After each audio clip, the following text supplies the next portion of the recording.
This movie kicks off in Vienna, Austria, at night. Vienna is a city famous for its culture and opera shows. Over here, there's a Turkish girl named Özge Dorgal. She works as a taxi driver to make a living. Özge is known for being tough and self-reliant. She even learned kickboxing to protect herself while driving passengers. Life's been tough on her, so she's not much of a smiler. One night, as Özge is heading back to the taxi stand after finishing work, things get a bit crazy. Two guys purposely park their car in the middle of the road, blocking her taxi. She honks her horn to tell them to move, but those two dudes couldn't care less. So, Özge gets out and tells them the road isn't a parking spot. Unfortunately, they find it all amusing and start laughing. Özge loses her cool and leading her to confront one of them physically. The other guy, seeing his friend getting a beatdown, eventually convinces the battered man to leave the scene. Meanwhile, in a lower middle-class apartment on the outskirts of the city, there's a lady who works the night shift, and she's got a mysterious guy as her client. Suddenly, he gets violent and starts causing her harm. At the same time, Özge has just reached the taxi stand. Her boss, Samir, comes up to her, and he's worried about his wife, Rania. He hasn't been able to reach her. Samir thinks Özge might know where Rania is since they're cousins and close. Özge hasn't heard from Rania all day, though. She tells Samir she doesn't know where she is and heads home. When Özge gets to her simple apartment, she goes straight to the kitchen to cook some dinner. But then she senses something strange outside her place. It piques her curiosity. She checks through her window and is horrified to see a woman being brutally attacked by a mysterious guy near her apartment. It's her neighbor, who's an entertainer. Özge is scared out of her wits, and she realizes the killer is staring right at her. In a panic, she quickly closes her window. She's terrified and worried for her safety after witnessing this murder, so she calls the police, thinking the killer might come after her.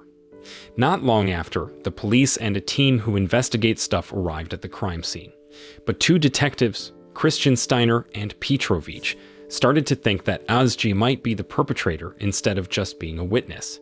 They found out about her past trouble with the law related to drugs. So, Christian and Petrovich stopped asking her questions and left her apartment without offering to keep her safe, even though she could be a target because of what she saw. The next day, Özge felt unsafe and didn't trust the police anymore because of those threats. So, she decided to sharpen her self-defense skills at the boxing gym, where she usually trained. On that day, her coach, Ilhunt, who's a pro kickboxer, had his friend come over to spar with one of his students, Milan. Ilhunt picked Özge to spar with Milan, who didn't seem to think much of her and didn't even want to wear headgear, even though he was going to spar with a woman. Özge saw Milan underestimating her and decided not to wear headgear too. Ilhunt tried to remind her to play fair. During a match, Özge started throwing some serious punches and kicks, and Milan couldn't keep up. He even tried to sneak in a hit from behind when she wasn't looking, but it didn't work. Özge dodged his attack and encountered with elbow and knee strikes. Ilhunt and his friend had to step in to stop the match, and he scolded Özge for using moves that were off limits. Frustrated with being blamed, Özge left the gym and went back home. Back at her place, Rania surprised Özge by saying that Samir was looking for her. So, Özge went with Rania to Samir's house. When Samir got home and found out Rania had come back, he was pretty mad. Samir was really possessive of Rania because she used to work as a sex worker before they got married, trying to support her daughter, Unda. That's why he always got suspicious when Rania went out without notice and couldn't be reached. Meanwhile, Özge just stayed quiet while they argued and played with Unda. After completing her duty of escorting her cousin, Özge went back to her own apartment. Later that night, when Özge was getting ready to chill, she heard some weird noises in the hallway outside her place. She got up to check because she started freaking out when someone tried to force open her door. As she peeked through the peephole, she was shocked to see someone peeping into her room. Once the intruder gave up and left, Özge felt like her life was in danger. She decided to go to her parents' place for a bit. Unfortunately, her relationship with her family seemed strained, and she wasn't welcomed warmly by her father and older brother. So, Özge dropped the idea of staying there and asked Eelhunt for some help with the place for a few days. Eelhunt, still upset about what happened in the kickboxing match, turned her down and told her to go calm down in a public restroom. Right then, Ozj got a call from Rania, who told her that she and Oda got kicked out by Samir. So she brought her daughter to Ozj's place, which she had left unlocked. During their chat, Rania asked why the lights in Ozj's apartment weren't working and thought maybe Ozj hadn't paid the electric bill. This freaked Ozj out, and she urgently told Rania to get out of her place because she realized the killer had made it inside. But Rania didn't listen. She was busy fixing the kitchen lights and didn't notice the killer sneaking up on her. Sadly, this led to Ozj's cousin's death. The killer saw Ozj's ID card on the table and realized he'd made a mistake. Meanwhile, Ozj, hearing Rania's scared voice on the phone, called the police in a panic and then rushed back to her apartment to check on her cousin and niece. A little later, the police started investigating the crime scene where Rania had been brutally murdered. Ozj was at the police station giving her statement and saw Oda with Christian. She quickly took her niece away from there. Christian was worried about them, knowing the killer was still a threat. So he decided to take them to social services, hoping they could find a safer and more comfy place. But when Ozj got to social services and saw the room they'd be sharing, she changed her mind. She decided to leave with Unda and went to Samir's taxi company office. Ozj talked to Samir and convinced him to take care of his stepdaughter so Unda could have a better place to live. Samir agreed out of kindness. Ozj felt relieved and left the office to get back to work and pick up passengers. Not too long after Ozj started driving around the streets, she picked up a guy in her taxi who seemed kind of shady. She kept a close eye on him in the back seat because she felt something wasn't right, and her suspicion turned out to be true. Out of nowhere, this mysterious guy attacked her, trying to strangle her. Turns out this passenger was the same killer who was after Ozj because she had seen him murder that female entertainer. In that moment, Ozj couldn't control her taxi properly. She swerved all over the road, almost putting other drivers in danger. She fought back as best as she could, and her taxi ended up flipping over, throwing the killer out. Ozj got hurt in the crash, but some people on the street came to her rescue. Strangely, she refused help from everyone, and somehow managed to escape from the killer, who survived the accident.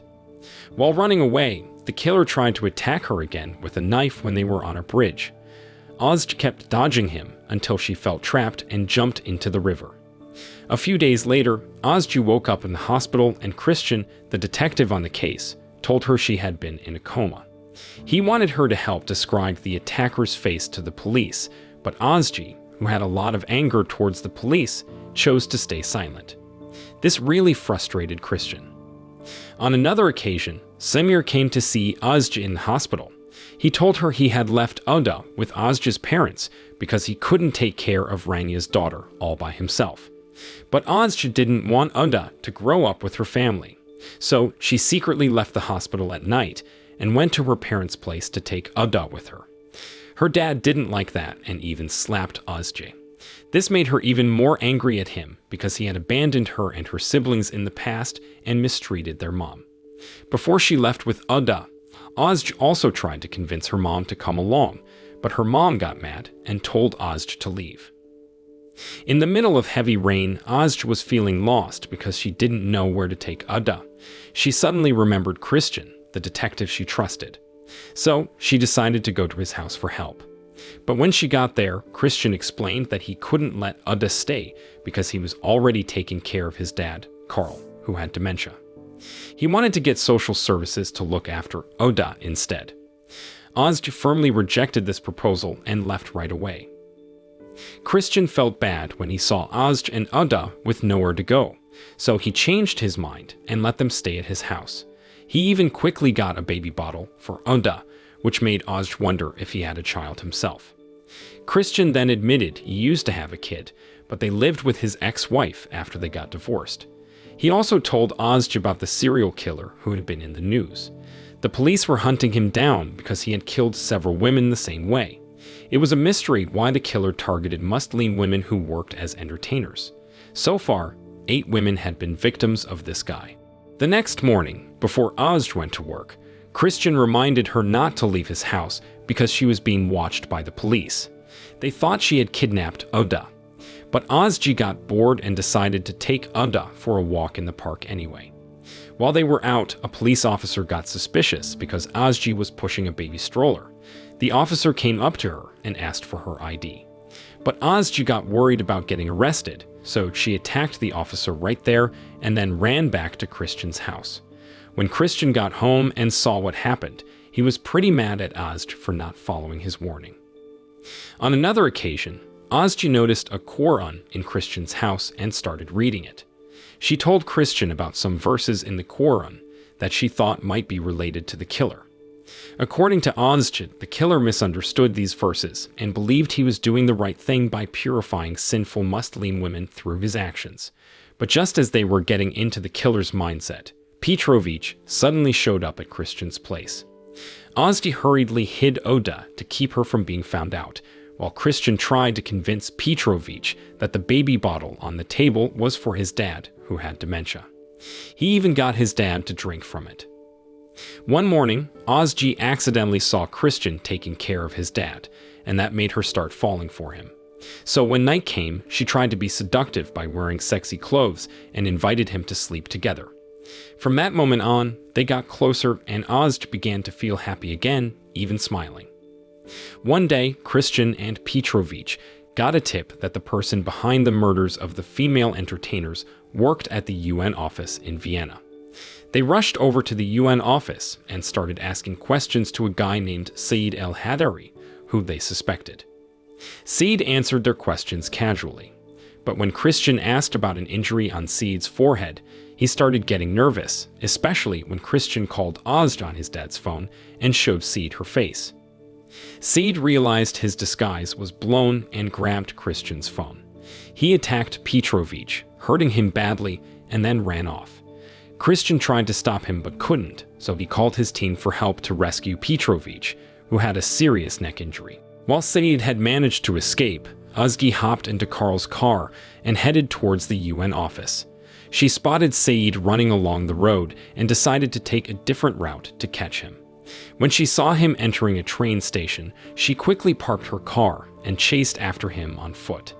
Luckily, thanks to surveillance cameras, she found Said inside a train. Without wasting a moment, she got on the same train and found him among other passengers. Ozg attacked him, hitting him multiple times, but the other passengers stepped in and stopped her, allowing Said to slip away when the train stopped at a station. Said then went to a station restroom and used Christian's phone, which he had taken earlier, to call Carl. He asked for the detective's address, and Carl gave it to him without suspecting anything. Meanwhile, Ozg, who had lost sight of Said, decided to go back to Christian's house. She closed all the open doors and windows, thinking Carl might be involved. But when she entered Carl's room, she found him tied up and gagged, realizing that Said was already in the house. At that moment, Said appeared behind Ozg and attacked her until she passed out. A little while later, Ozg started to wake up. She found herself tied up in a room with Said.